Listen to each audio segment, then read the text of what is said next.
Over the past few decades, thanks to big food and big pharma advertising and their egregious grip on mainstream media, the news outlets, we've been given such a confusing picture of what human nutrition should look like that most of us are like, I don't know, I give up. I've tried all these diets. I'm just going to eat what I want. When in reality, human nutrition is just as simple as the nutrition of any other animal on planet Earth. I have with me an expert in human metabolism, digestive physiology, and an expert on all things pancreas related today, the Right Honorable Professor Ben Bikman. Welcome, Professor. Hey, brother. I'm glad to be here. Thanks so much. It's such a pleasure to have you back. And I'll let everybody know this is being filmed live in front of our private community. So for all of our tribe members, you actually have the ability to ask Professor Bikman questions if I have your permission to do that, Professor. Mm-hmm. And so keep your questions as short as you possibly can. And as they blend in with the conversation we're having today, I'll bring you on and we'll answer your question. So think of a good question that has something to do with insulin, glucagon, the pancreas, beta cells, A1C, fructosamine, cephalic phase insulin response, or that damn Randle cycle. And we will try to answer your questions. Now, Professor, give us just a 30-second CV. So people, for the two people who don't know who you are in the metabolism community, they'll know why they should listen to what you have to say. Yeah. I am a practicing professional scientist. I'm a biomedical scientist, so I have a lab indeed right down the hallway where I am a professor at BYU. And we are publishing papers all the time, doing real-time research on humans, rodents, and isolated cells. And my PhD is bioenergetics, which means I have a unique appreciation for energy in living organisms and how does a cell use energy? Now, there's more to it than just calories, which is what brings me, I guess, to my main focus as a scientist, which is to study the ability of hormones to dictate how the body uses energy, and then all of the consequences that come from it not doing so very well. Love it. I want to start talking first with you about insulin. In the first few years of my medical practice, I definitely knew what insulin was. 99% of my understanding was exogenous insulin and how to give that to people with diabetes. But increasingly over the past few years, all I care about, all I want to focus on and study about is endogenous insulin, the insulin that's produced by the beta cells in the human pancreas, and how important that is, and how underestimated and not even underestimated by the mainstream primary care practitioner, but just they're completely oblivious to the insulin that's produced by the pancreas. Indeed, I think if you lined up 100 practicing primary care providers and you ask them what happens to the beta cells in a person with type 2 diabetes, I think that at least 70% of them would say, well, as your type 2 diabetes gets worse, the beta cells burn out and they stop producing insulin. And that's why most people with type 2 diabetes, when the disease gets bad enough, they have to go on insulin injections. Walk us through how this is not true the vast majority of the time. Yeah. In fact, I would even be more bold enough indeed to say that if it is actually type 2 diabetes, and that's an important distinction because there is the kind of rare coincidence where someone with type 2 actually develops true type 1, but it's not a consequence of the type 2 diabetes. That is just a bizarre confluence of events wherein this person has had this later in life autoimmune disease, namely type 1. So my bold statement is, in type 2 diabetes, there will never be a situation in which the beta cells are gone. It is true that in some instances, Insulin production has been going up for years in this individual, and then eventually the body becomes so resistant to its own insulin that the glucose starts to come up. And then in some people, so that's a reflection of the insulin resistance. But in some individuals, the insulin production will start to go down. Not all. Some just have a straight line and the insulin is as high as ever. Sometimes the insulin will come down a little, which further amplifies the glucose. But even when the insulin starts to come down, it is still much higher than it was before they ever started on this descent into metabolic derangement. It's still multiples higher than it was before. But all of this is just a reflection of how the conventionally trained clinician has been taught to focus on the glucose at the expense of the much more sensitive, much earlier marker, namely the insulin. If we had trained these clinicians to have an insulin-centric view of type 2 diabetes in particular, then we wouldn't say, let's lower that glucose at all costs, even if we have to push the insulin up even higher, which is a very common course of treatment. And yet it doesn't work to help improve any outcome. The more you give the type 2 diabetic more insulin, the more they die. Absolutely. And do you believe that every clinician should be trained by some society or organization to check fasting insulin levels very, very early in their patient's metabolic career, so to speak? And if so, what would you consider an insulin level that's too high? Yeah, in fact, indeed, Ken, that is the drum I beat louder than any other. If I can end my career with having realized one single outcome, namely that insulin becomes a more commonly measured clinical marker, then I will have considered my career a success, frankly. Same. So that is absolutely the drum I beat the loudest. And it's difficult to get a firm cutoff. Now I'm going to give them anyway, but I want people to know that insulin, like almost every hormone in the body, does have a little bit of rhythm to it, and it has a little play. And so while I'm going to give some hard cutoffs, please everyone know that it's possible to kind of be outside of this and it be a bit of a false indicator. Now, having said that, if someone has a fasted insulin that is 6 microunits per mil or less, that's a very, very good sign that they're insulin sensitive.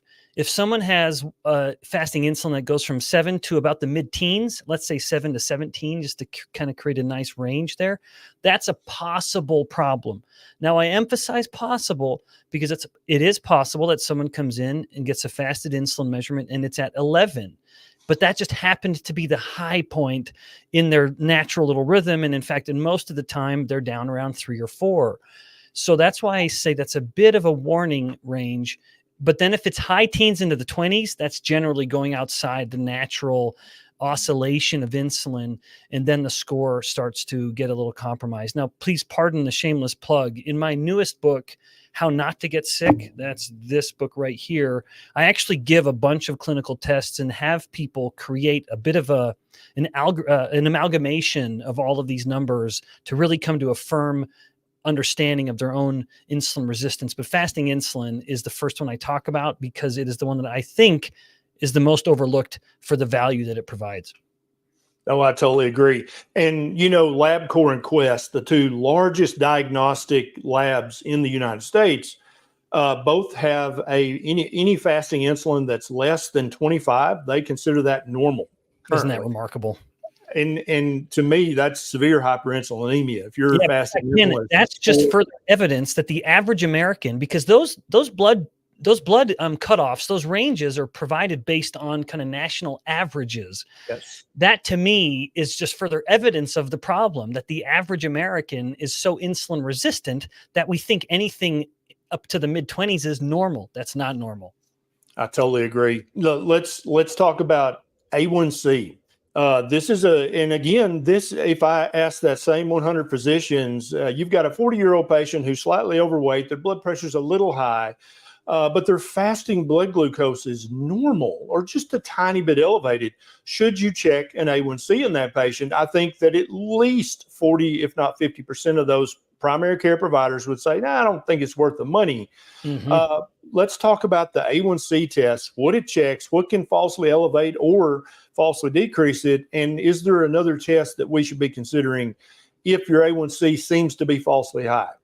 Yeah, in fact, let me start with that last point because Yeah. there have been several biomedical scientists that have bemoaned the shift in clinical practice um, to focus on A1C, given its challenges, which I'll elaborate on in a moment, but bemoaning it particularly because with the rise of A1C came the death of the oral glucose tolerance test that used to be a more commonly used clinical intervention, but it's a little time consuming, which means it's more costly. There's a little more nuance into its interpretation, but it gives far more detail Yeah. than the A1C gives for reasons that I'll get into in just a second. But by way of brief background, it's helpful for people just to appreciate that glycation is this chemical process that is a function of a reducing sugar irreversibly non-enzymatically. So it doesn't need an enzyme to do it. It doesn't need something to kind of mediate the two and bring them together. It's just this reducing sugar, glucose, fructose, galactose, even other molecules that you wouldn't think of can fit into this, where they will irreversibly bind to a protein or DNA or a lipid and create this glycation end product. Now, importantly, and this, in fact, is somewhat driven from a conversation that Ken and I have had just recently, that term glycation can even be invoked with other reducing sugars. So it's important for people to know that that term is sometimes used as an all-encompassing term, even though, as we'll get into, not all tests will measure all of that. But it's important for people to realize that as much as we focus on HbA1c or hemoglobin A1c, this is in fact itself a reflection of glycation that can be happening everywhere. It's just not easy to measure glycation in the kidney, which is going to be increasing the risk of kidney failure. Or it's not easy to measure the degree of glycation in the blood vessels, which is a very telling feature for atherosclerosis, or the synthesis or the beginning of an atherosclerotic plaque. So as much as we just want to look at HbA1c as some marker of glucose in the blood, we should also appreciate that it can potentially be a sign of glycation that's happening everywhere, even skin, collagen, causing wrinkles and premature aging of the skin. All of these things can be impacted by glycation. So it helps us appreciate HbA1c, which, if we just drill right down to it, is us measuring the degree to which we've had this irreversible glycation binding to the functional part of the red blood cell. And very briefly, within the red blood cell, we have this complicated protein structure called hemoglobin. Hemoglobin's most famous job is to carry oxygen, and at the same time to carry some other gases, even like carbon dioxide, albeit to lesser degrees. One immediate effect at the red blood cell is that the more it is glycated, the less suitable it is now to carry oxygen. So one immediate consequence of this is the person's reduced ability to move oxygen, potentially creating conditions of hypoxia or compromised oxygen movement through the body. Now, this, of course, becomes a particular problem in a diabetic, in someone who's chronically hyperglycemic. They not only have the glycation of the blood vessels, damaging blood vessels, but to compound that, they also have the blood itself not carrying oxygen as well. So no wonder they develop such poor wounds and sort of decay flesh, because the blood isn't flowing very well. So it's important for people to appreciate that what glycation is, and how the HbA1c is a reflection of a greater whole body phenomenon. But then, Ken, you'd mentioned where it can be sort of misdiagnosed or misunderstood. It is so important for people to realize the problem with HbA1c, namely that while we always focus on HbA1c as a consequence of hyperglycemia, we need to remember that there's another part of this formula, that when we're measuring HbA1c, as much as we say it's a marker of glucose and glycation, we could also say, someone could equally make the argument that no, it's actually a result of how long-lived the red blood cells are. Because a red blood cell that lives longer, that has gone beyond its 120 average days of life, it just becomes more likely that it will experience some degree of glycation. That's not the red blood cell's fault. It's not Right. even glucose's fault. It's just the longer it has lived, the more likely it is to have undergone some degree of glycation. Thus, you could have someone who has very long-lived red blood cells, has very normal glucose, and yet their A1C is high. It's a false positive. It's a false sign of glucose, and that's more a function of the red blood cell living long. In contrast, you could have someone who has very short-lived red blood cells, perhaps because they're iron deficient or they're vitamin B12 deficient, Or where alcoholic. yeah, right. Yes. So a disease where the red blood cells have a very short life. They turn over much more rapidly. In this case, the red blood cells are never around long enough to even undergo glycation, even if a person's fasting glucose levels are high and they're struggling with hyperglycemia.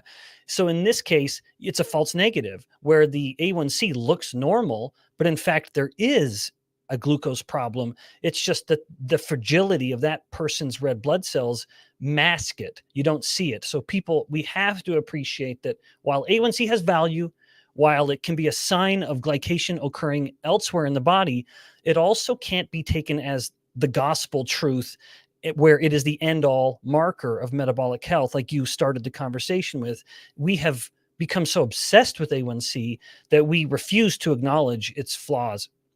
Yeah. And any good doctor should know the list of things that can shorten the life of a red blood cell and give you a falsely low A1C. They should also know the list of things that can cause your red blood cells to live longer and thus give you a falsely high A1C. But I can just tell you from personal experience, the vast majority of primary healthcare providers, they might know about alcoholism, but that's literally the extent of their knowledge about what could give a falsely high or low A1C. So I have noticed a signal, and that's, as a primary care doctor, I look for signal in patients, right? I change something, and then when they come back in 3 or 6 months, I'm like, okay, has that made a noticeable difference in enough people, routinely enough, predictably enough, that I can say, okay, I need to adjust my practice based on that. I have seen a signal in the carnivore community, very meat heavy, meat centric diets, where I'd say 5%, 5 out of 100 carnivores will notice that their A1C is creeping back up. Never to diabetic levels, but maybe 5.7, 5.8, 5.9. And you and I have discussed this before, and I've discussed this with Sean Baker and many other people in the carnivore community. How likely is that now that they're not eating all the inflammatory hyperglycemic foods, how likely is it that the red blood cells are just living longer now than 110 days, which seems to be the average? It's living 120, 130, 140 days. How likely is that? And how can we ever dig into that and maybe provide some proof and some reassurance to the carnivore community? Oh, yeah. In fact, my whole viewpoint on it that I just elaborated with regards to the failure to appreciate variables that influence the longevity or the lifespan of a red blood cell actually was born from this very issue, where I would hear from carnivores where they would say, hey, I don't know what's going on. I reversed my type 2 diabetes, but yet my A1C is creeping. It's exactly what you just said. And it was me wondering, how could the physiology fit into this that led me to these conclusions, all of which is supported. So just to kind of revisit that, I had mentioned 2 variables, namely iron, which is a fundamental component of hemoglobin in order to carry the oxygen. This is why someone who's iron deficient will experience the most common type of anemia on the planet, which is iron deficiency anemia. The number of red blood cells is fine, but the ability of the red blood cells to carry oxygen is not, because in the absence of heme iron consumption, you're not going to have sufficient iron oxygen binding capacity. And then I'd mentioned vitamin B12. Once again, this becomes relevant the further someone gets from eating animal sourced foods, because there is no plant version. There's no plant source of vitamin B12. And in this case, it gives rise to another one of the most common types of anemia worldwide, which is pernicious anemia. That's a fascinating physiology to it, or cell biology. And I won't bore everyone with the details that I share when I teach this principle to my students. But basically, in this scenario, the bone marrow, which is the origin of the red blood cell, it has enough material to prepare the precursor cells, the cells that are going to someday become red blood cells. Normally, the process is the cells will grow and then divide, grow and then divide. In the absence of sufficient B12, because, for example, the person isn't consuming animal products, or because they've had gastric bypass and they don't have enough of a stomach left to absorb the B12, so they need injections forever. But in that case, the bone marrow is able to grow the progenitor red blood cell, but not actually divide them. So the person has this kind of paradoxical situation where the cells are big, but they're just not nearly enough.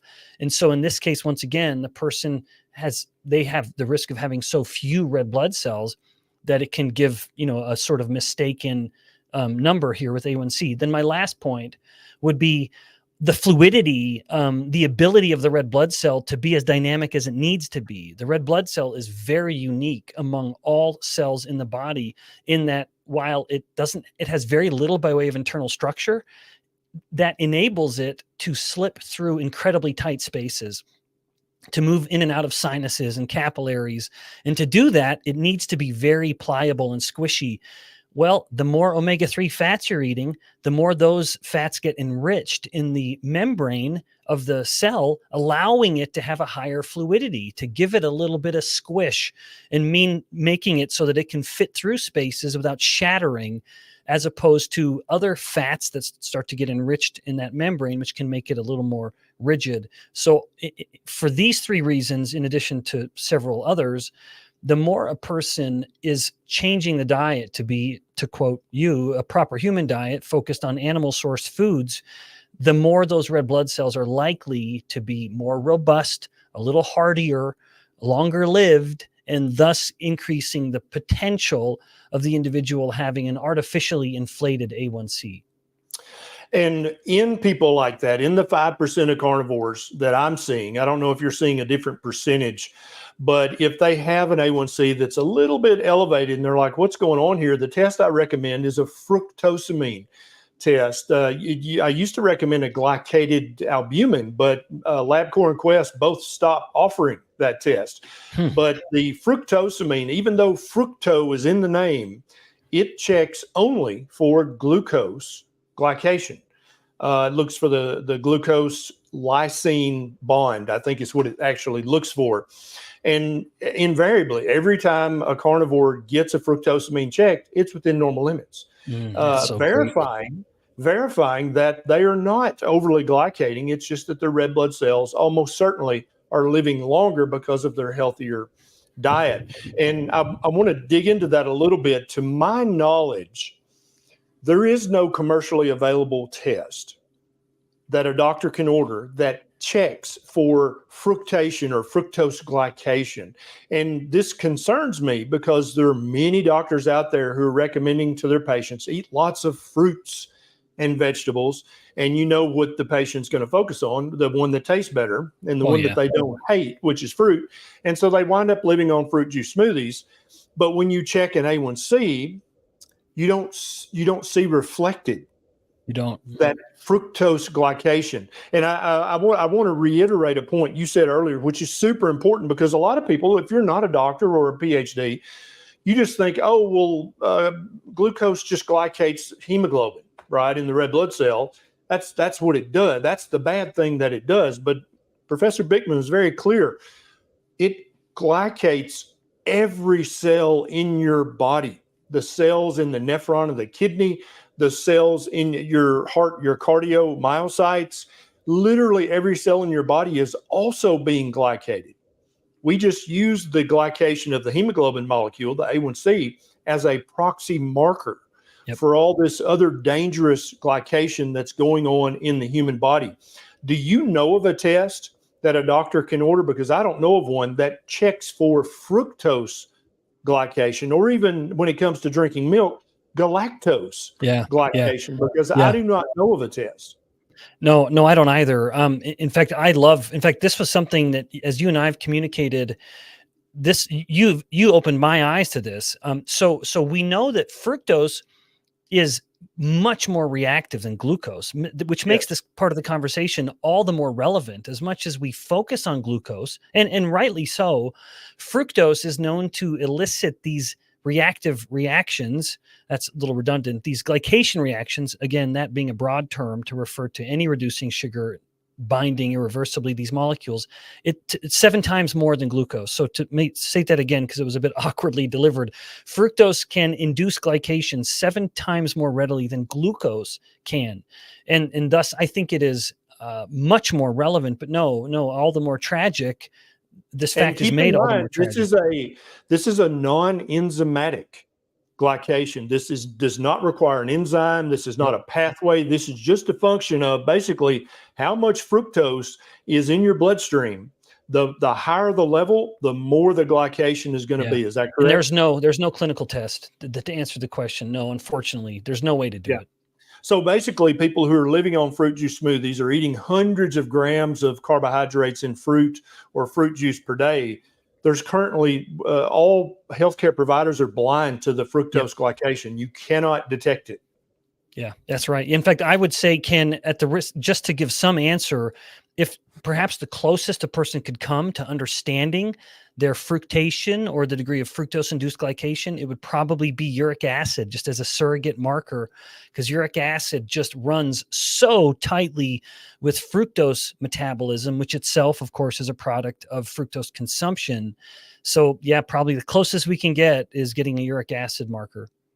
And I think we had a question from one of our tribe members. I'm trying to find it here about uric acid, but I agree with you. I think uric acid is a fairly good rough proxy marker for the degree of fructation. What else do people need to know about uric acid levels and how they give us insight into our own metabolism? Yeah. In fact, what a timely question, because what if what I was doing literally 1 hour ago was working on a manuscript that we are preparing to publish. This is something I've alluded to over the past year or so. It's finally come to fruition, and we're going to submit it for publication. The joys of being a publishing scientist is the frustration of trying to then get your work published. But I do it for the students, because these are all student-led projects, and I want them to have that experience and then have that help them get onto their next part of their lives and career. So what we found was, so briefly, uric acid, and my friend and even collaborator on this project, Dr. Rick Johnson, has really been the champion. I was unaware, I'll confess, of the effects of uric acid, let alone the involvement of fructose, until I read his work and became familiar with him. And it's been one of the great joys of my life professionally to get to know him better and now consider him a friend. He's a wonderful gentleman, scientist. Great guy. He was really the one who highlighted that every time your cell is metabolizing a molecule of fructose, it's giving birth to a molecule of uric acid, which makes it far more relevant to uric acid production than any amount of meat or fish consumption, which is an idea that just continues to really fail. You see in the highest meat consuming populations on the planet, like Hong Kong and Argentina, their uric acid levels are nothing. They're absolutely bottomed out. And so we just have to kind of drop this idea that it's meat and fish that's contributing to uric acid. No, it's fructose. Look at those societies that are eating a lot of fructose or a lot of sugar or drinking a lot of fruit juice. Then you'll see the uric acid. Then uric acid itself can have myriad consequences, including what Rick has outlined, namely stimulating hunger. What I have focused on, and back to the paper we're publishing, is looking at how uric acid is a contributor to insulin resistance. However, I consider it a secondary cause because it happens through its increase in inflammation. Uric acid is known to be an activator of inflammation. Now, what we're studying is to try to reconcile the paradox that some people notice on a ketogenic diet, which is twofold. On one hand, they may notice that in some people, the uric acid levels stay high or even go up a little. Second, their inflammatory markers have absolutely dropped. So there's much less inflammation and indeed much greater improvements in insulin sensitivity, as evidenced by their resolution of type 2 diabetes. This shouldn't be happening given uric acid's involvement. However, what we are publishing, so this is early data here, so unpublished results at the moment, is that ketones are sufficient to wipe out the inflammation caused by uric acid. So ketones are known to be anti-inflammatory molecules. So this is another instance whereby ketones have gone beyond their simple caloric value. Ketones have a caloric value roughly comparable to glucose, which is good news for all the cells that want to use the ketones as energy. But at the same time, ketones act as a signaling molecule. And in this case, controlling, literally inhibiting inflammation. So whereas uric acid levels are trying to stimulate this kind of metabolic inflammation, ketones are inhibiting it. And that might help us reconcile how we could have a situation where a person has stubbornly elevated uric acid, and yet every metabolic and indeed inflammatory marker has improved. It's because there's a lot else going on, including the contribution of the ketones to directly antagonize the pro-inflammatory effects of the uric acid. Yep, I love that. I think that's vitally important. And I've had Dr. Johnson on once or twice on the channel, and he's a brilliant, brilliant scientist, and I have great respect for his work. Let's talk about something that I think is more important. And I think most doctors have never heard of this, but I think it's more important than a lot of people give it credit for, and that's the cephalic phase insulin response. And I'm going to try to describe this. Feel free to correct me if I get it wrong. Basically, the human body has evolved in a set of circumstances over a long damn time where if we taste a sweet taste in our mouth, that is a signal to our body that sugar is about to come down the digestive system, and the body preemptively gets ready for that by increasing insulin levels. Now, I think that even smelling a wonderful cake baking in the oven probably can raise your insulin, at least in some people. I think probably seeing a Sonic commercial for their hot fudge cake, I'm almost certain that raises my fasting insulin level, my insulin level, if I watch that commercial and I think about that too hard. What is the research on cephalic phase insulin response with regards to in not only sugar, but also non-nutritive sweeteners, allulose, erythritol, stevia, monk fruit?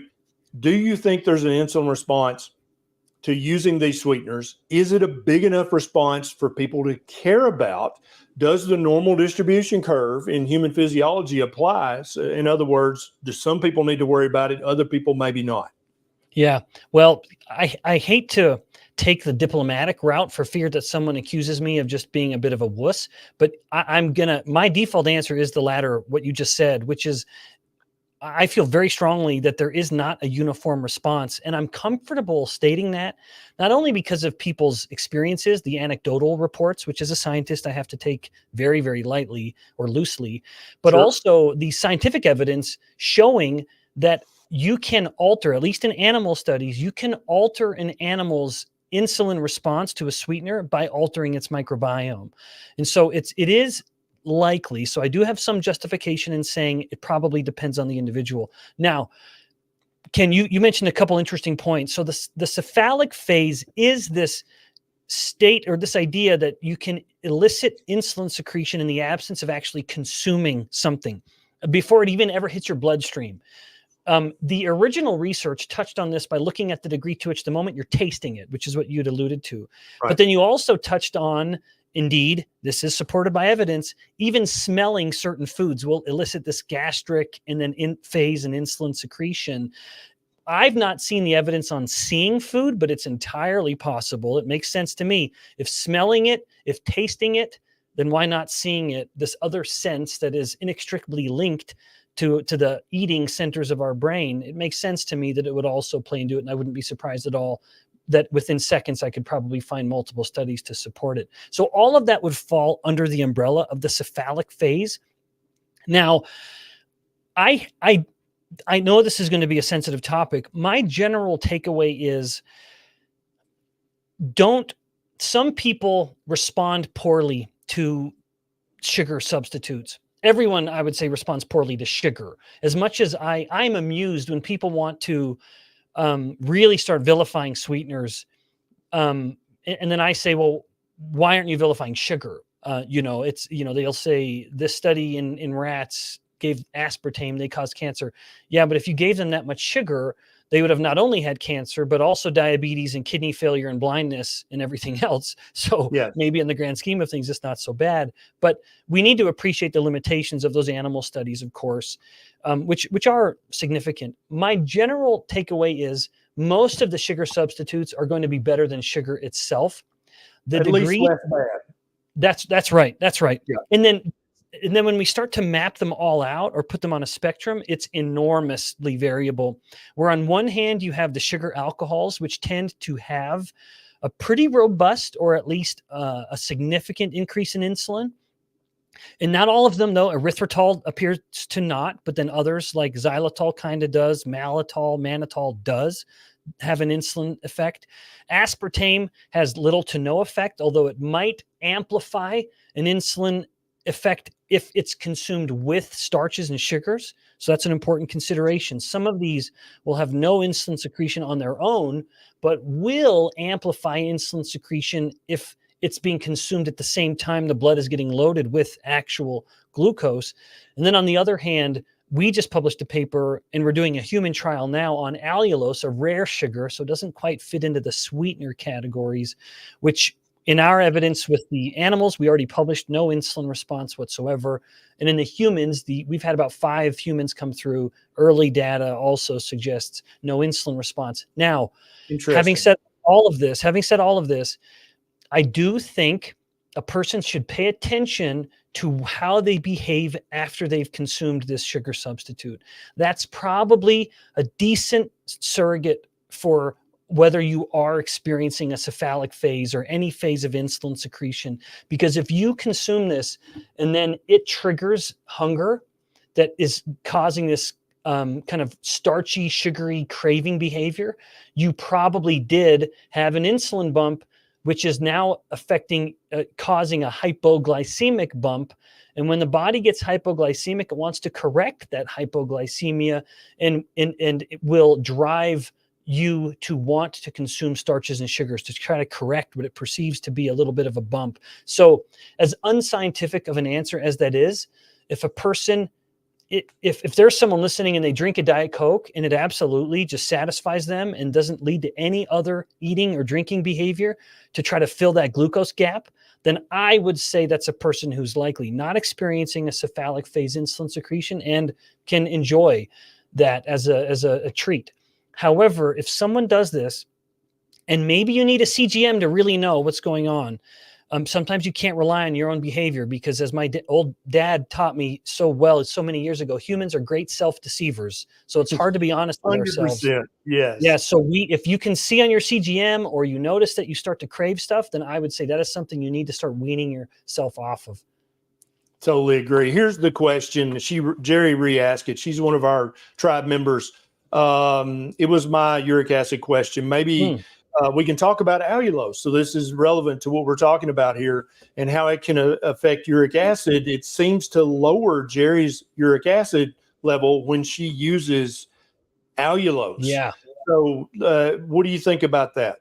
Yeah, in fact, I am really looking forward to more studies coming out about this, including some from my own lab with the human study we have going on now. This is anecdotal, but I will state it a bit emphatically because the evidence is just so convincing. I have seen people cut their uric acid levels in half. So to go from problematic levels to very good levels within just weeks by doing like they're ketogenic, they're kind of carnivore consumers or very low carb, and they just start taking 10 to 20 grams of allulose per day, and their uric acid just gets corrected like that. The biochemistry of it is probably because uric acid is fructose's twin. It has literally one single carbon is flipped. At the third carbon, it has one little unit that is flipped down. So it's what's called an epimer in chemistry terms. But because of its similarity, it's a direct competition for fructose. And the consequences of this mean that fructose metabolism plummets and thus uric acid synthesis plummets as well. So that is something I see really getting evidence to support in the near future, but the anecdotal evidence is incredibly compelling. Now, full disclosure, I am an advisor for a company called RX Sugar, but if I will say it shamelessly, if someone's interested in some allulose products, just check out RX Sugar. The only reason I'm affiliated with them at all is because their allulose products are just so well done. Yeah, and everybody keep in mind, Professor Bikman's a lot like me. It is really irrelevant how many zeros are on the check that a company offers me or Professor Bikman. If their product is crap, he and I both are going to say it's crap. And Yep. we're not going to take that check, no matter how many zeros are involved, because we have higher priorities than a large bank account. And so I don't fault you at all for recommending something that with your scientific mind, you see benefit. So would it be fair to say that allulose is maybe your favored sweetener, non-nutritive sweetener of choice? And what would be the 3 non-nutritives? Because the reason I ask is it seems like every damn week, Professor, there's a new article out, allulose causes butt crack cancer, or erythritol causes your head to explode. Like every week, as sugar becomes more and more unpopular, it seems like that one of the non-nutritive sweeteners gets attacked. What's your currently your favored based on the research, and then maybe what are your top 3 that seem to have escaped having really meaningful research showing that they might harm human beings? Mm-hmm. Yeah. So I do think it is discouraging, though, Ken, just to add on to what you just said. It seems like anytime there can be an article that vilifies an alternative to sugar, boy, it makes the headlines. Just like anytime there's even a whiff of evidence that red meat is bad from all these horrible correlational studies, boy, it makes every headline. And I hope people are increasingly skeptical of what mainstream media outlets are trying to tell us with regards to perhaps all kinds of things, but certainly diet. So yeah, it's discouraging anytime this evidence comes out, and there's always substantial flaws with the way the data are interpreted. So my favorite is allulose. That is the one I use the most readily, and the one that we use for baking. That's the one that the kids indulge in. That's what I want to stock the pantry with by way of indulgences. And thankfully, allulose is growing in its use across a variety of products. So it's just getting easier and easier to want to default to it. Other sweeteners that I like are stevia. I like stevia, monk fruit extract. And to be honest, this is probably going to ruffle some feathers. Yes, even aspartame. I think the aspartame is a fairly benign, pretty darn benign. It just gets converted into amino acids, for goodness sakes.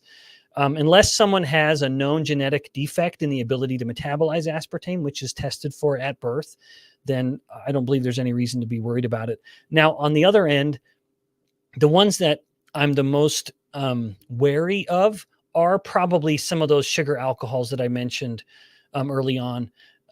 The evidence on sucralose is a little murky. That one is sort of to be determined, the degree to which it is capable of, causing some problems across the blood-brain barrier, or et cetera.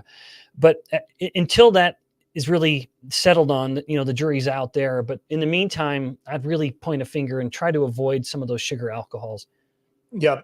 And let me be very clear. I don't disagree with Professor Bikman, but when I look at human biology through an evolutionary lens, it becomes very apparent that never in the history of humanity was it ever considered normal, or was it ever even possible to have a sweetened cup of coffee every single day of your life. No, you're right.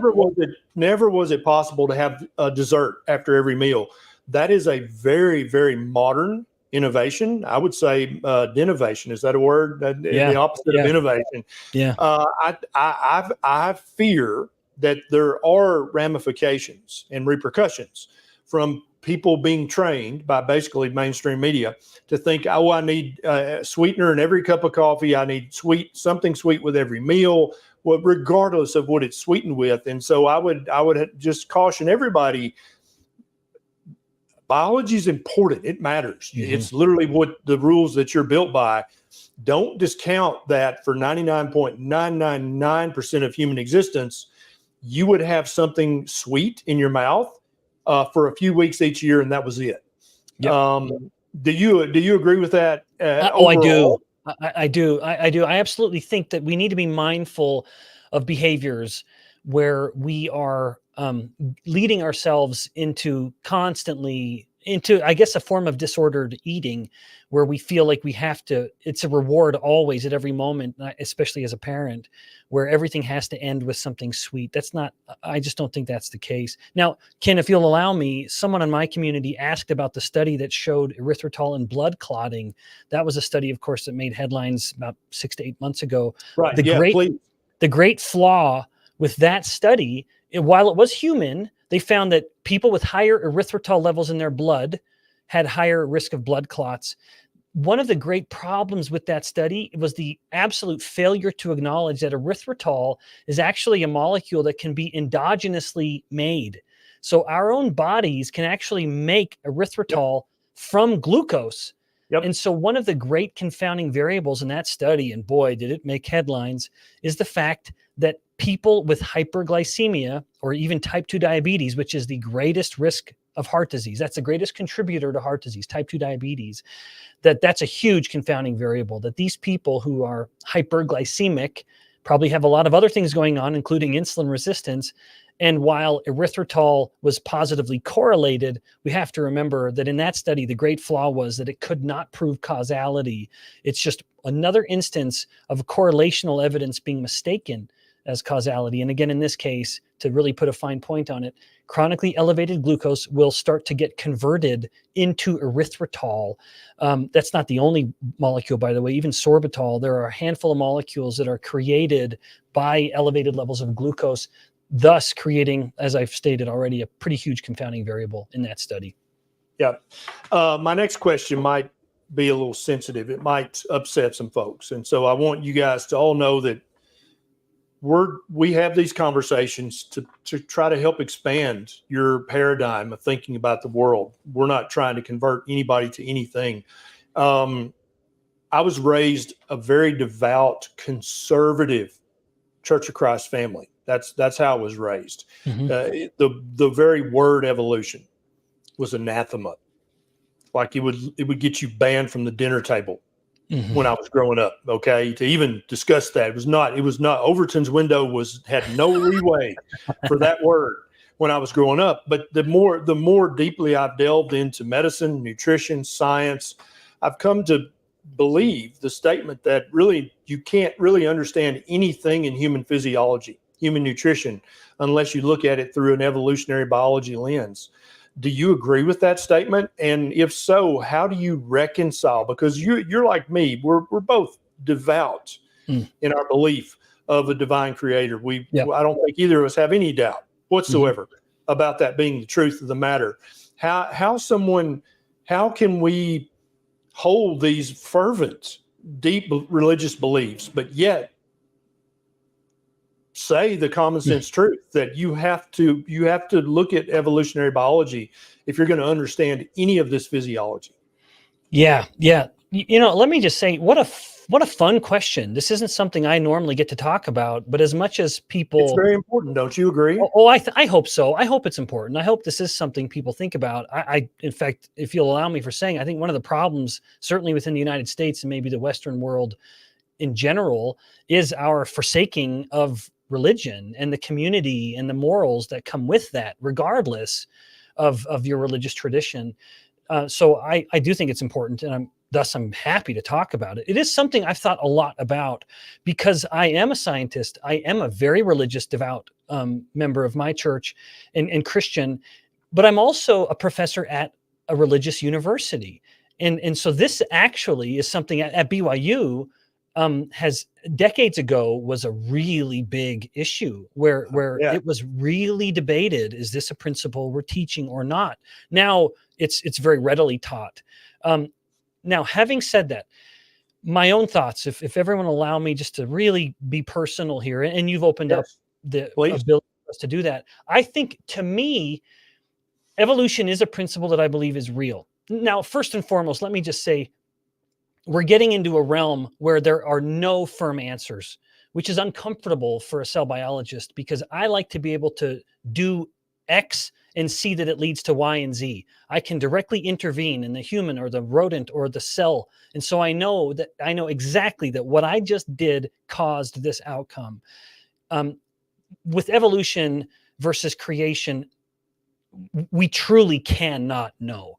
And there's no way to definitively prove this. Now, what I think is very provable is the concept of adaptation, which lends itself to an evolutionary view. And so whether God used evolution to create all life or not, I could see that it would. I could say, so these ideas are not irreconcilable. Absolutely not. In my mind, they're not. That God could have created humans through a process of evolution, no problem. I'm good with that. If that is the way, I have no problem with it. However, Ken, and this is where I'm going to get in trouble, if you look across every animal kingdom, every sort of line, and I'm not an evolutionary biologist, I'm a cell biologist. They're not the same. If you look across all of these lines, look in the kind of canine family, you look at the pinnacle of that canine family, and you're going to see all of the kind of near descend or precursors that connect it to being the pinnacle animal. Look in the, I don't know, other families, whatever they are, you can see a very tidy line that goes from the most basic version of what they are to the most complicated version. It, to me, is a point of interest that if you look in the primate line where we get lumped in, we're at the top, and there is so many gaps between us and the next closest relative, if you will, and I use that term loosely, the chimpanzee, that even as a very rational scientist, now, I don't mean to use the word rational in a weaponized form. I'm also a very rational religious person. Yep. Every scientist, as much as he or she may hate to admit it, everything we do as a scientist is based on faith. I have faith that this experiment is going to work, so the idea that it's irreconcilable, faith and science, is kind of laughable to me. But as a religious scientist and a religious and rational religious scientist, I can't help but look at that enormous gap between humans and our next closest relative and say, well, where are all the links here? Because we see them in every other line, and yet they're not here. And so I kind of wonder, is that evidence that we really were created in a moment? And just to add to that, because I have been digging deeply into primate evolution, human evolution. I'm right in the middle right now of reading this, our closest cousin, chimpanzee. In every other clade of mammal that you brought up, carnivora or canines, we know exactly the lineage. Yes. It's not up for debate. All dogs come from the gray wolf. There is no argument. There is no doubt. And when you look for what's the human lineage or the human family tree, as descended 6.5 million years ago from our last common ancestor with the chimpanzees, the gorillas, the bonobos. It looks like it's also laid out like, oh, we know this is what it was, right? Australopithecus and then Homo habilis and all the others. But when you get a paleoanthropologist and you hold their feet to the fire and say, who was for sure, no ifs, ands, or buts, what is the human lineage from our last common ancestor with chimpanzees? They'll hum and haw, but when you really say, no, I want to know what is the lineage, they will admit, well, we're not currently sure. We don't know. And you're right. There are all these seeming branches that come off. And then there was probably also crossbreeding, but while we were still able to do that, it's not known. The lineage from our last common ancestor with the chimpanzees, it is not known, our family tree. There are hypotheses, but it is not nearly as clear as it is if you say, okay, well, what about whales? I hear that they are very closely related to hippos. And they're like, oh, yeah, here's the exact lineage, how they separated, went back to the ocean.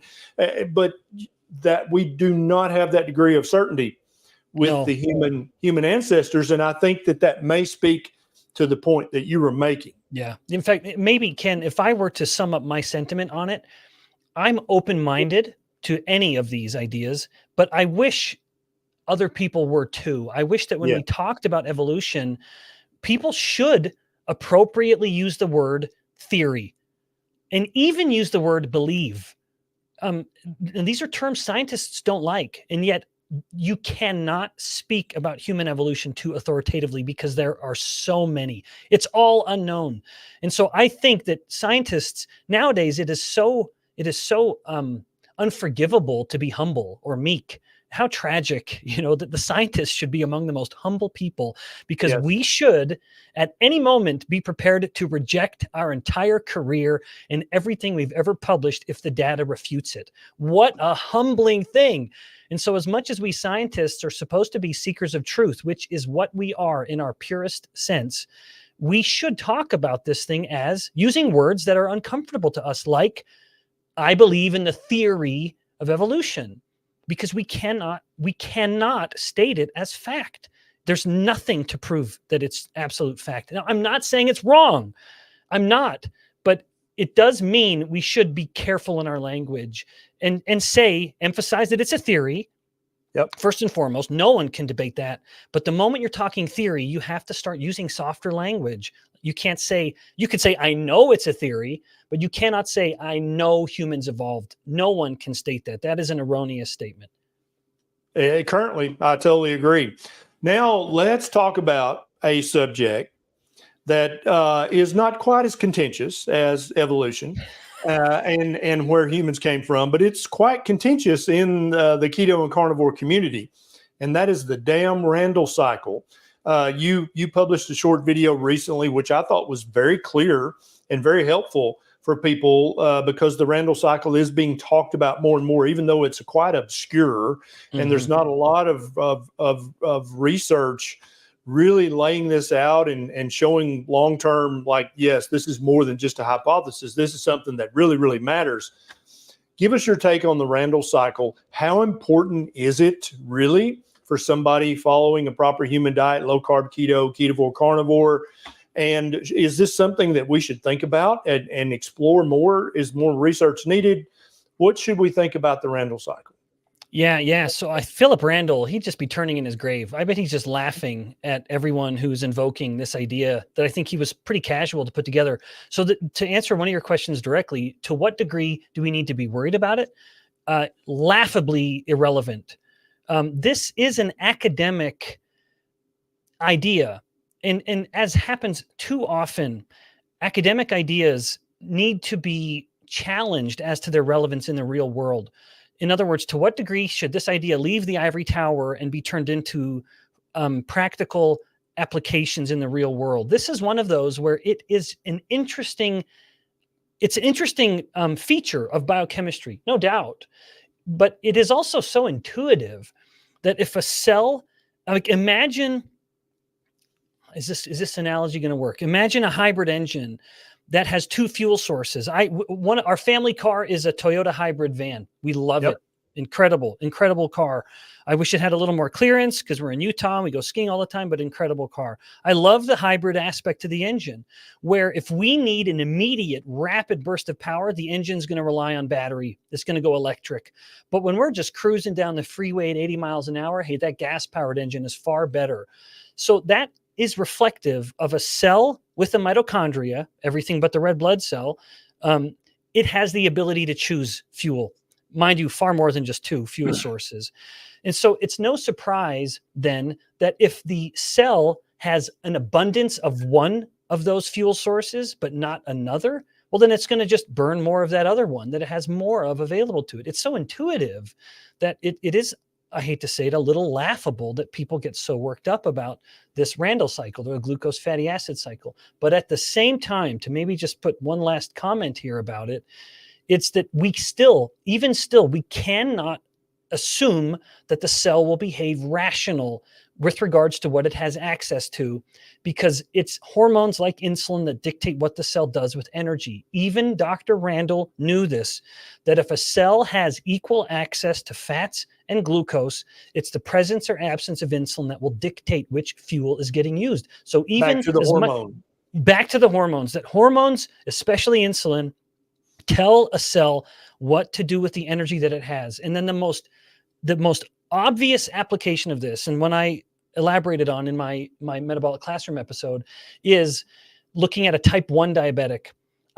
If you measure the nutrients in a person with untreated type 1 diabetes, they have levels of glucose that are through the roof.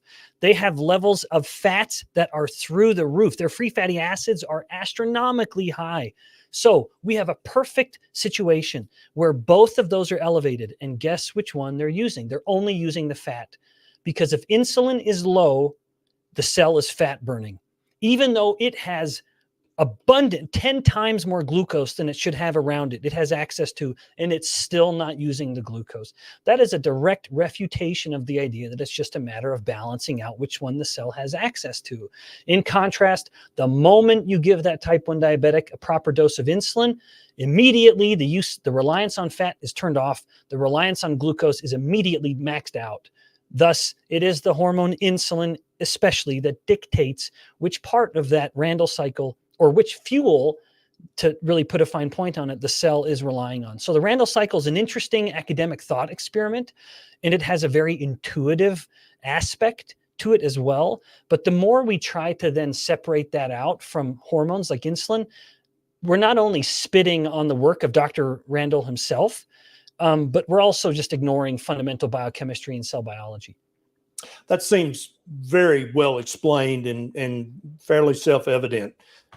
Thank you for that. As we wrap up, Professor Bikman, you and I are both on the board of directors of a new diabetes society called the American Diabetes Society. And if any of the viewers want to check that out, there's a link in the show notes. When I first talked to you about this, you were as excited about this as I was. Why do we need a new diabetes organization to help people with type 1, type 2, MODY, LADA, and all other variants of diabetes? Why is this so needed? And what do you see the role of the American Diabetes Society being going forward in the future? Yeah. Thanks for bringing attention to this. Of course, one reason I'm excited about it is because the trends globally for diabetes prevalence continues to go up. So this is obviously a problem that needs our ongoing and continued attention. Now, I have long, or I should say had long, been a member of the American Diabetes Association. And I had stopped my membership a number of years ago because I became so disenchanted with their total, I would say, capture by entities that I don't believe have the best approach to diabetes resolution. That the ongoing efforts almost to ignore the substantial and in fact almost total role of diet in several of these, particularly type 2, which is by far the most common, it really was such a conflict for me that I could no longer become a paying member of that society. Same for me. Yep. So what I'm imagining here with the American Diabetes Society, which, Ken, to your credit, you were the leading push on this. This really can become a new version as diabetes trends continue to be troubling. This is a new alternative where people can support, just like the American Diabetes Association gets support overwhelmingly from drug companies.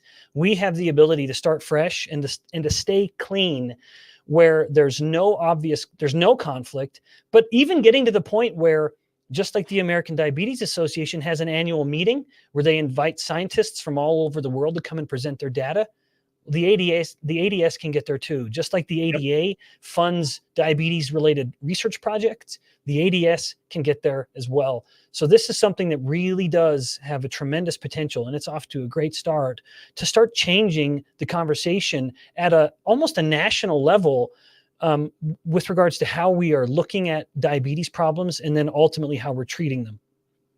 Yeah, I totally agree. And if anybody wants to check out the ADS, they're linked to the websites in the show notes.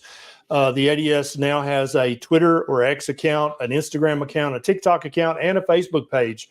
And so I would encourage everybody to go and follow those in the coming months. me, Professor Bikman, Eric Westman, Tony Hampton, Dr. Kevin, Dr. Mariella Glant, and our growing list of registered dietitians are going to be putting out position papers. We're going to be putting out treatment guidelines for physicians and other healthcare providers, and lots of recipes that will, rather than satisfy your sweet tooth, will actually help you get your type 2 diabetes into remission and keep it there. And if you have type 1, allow you to have a normal A1C and normal, and also use 80% less injectable insulin. And so I'm super excited about that, and I'm so glad to have you on board. Thanks for doing this interview today. This has been absolutely one of my favorite interviews I've ever done. You're one of my favorite people, so I guess that makes sense. Thanks for the work you're doing. Now, I see a book back there on the bookshelf. Before we go, I want you to tell everybody about this new book I've heard about. Yeah, Ken, I feel the same way. What a pleasure. You're just such a great guy. I'm very, very glad to be connected with you and grateful for the association we have professionally and personally. Yeah, so of course, I always talk about insulin resistance, and that was the justification for why we get sick. It was that this was just a conversation I thought was not being had enough. And then the follow-up book, How Not to Get Sick, is just more of the actual application. As much as I put myself in the realm of teacher, and I've always loved the idea of I just teach principles and then let people apply them how they will. Some people want a little more application of some of these ideas, and that's where the How Not to Get Sick comes into play. And they're both available anywhere books are sold. I love it. Thank you so much, Professor. Now back to the lab. You've got work to do. I appreciate it so much. Everybody, I've got links in the show notes for Professor Bikman if you want to learn more. Have a great day, Professor. Wonderful.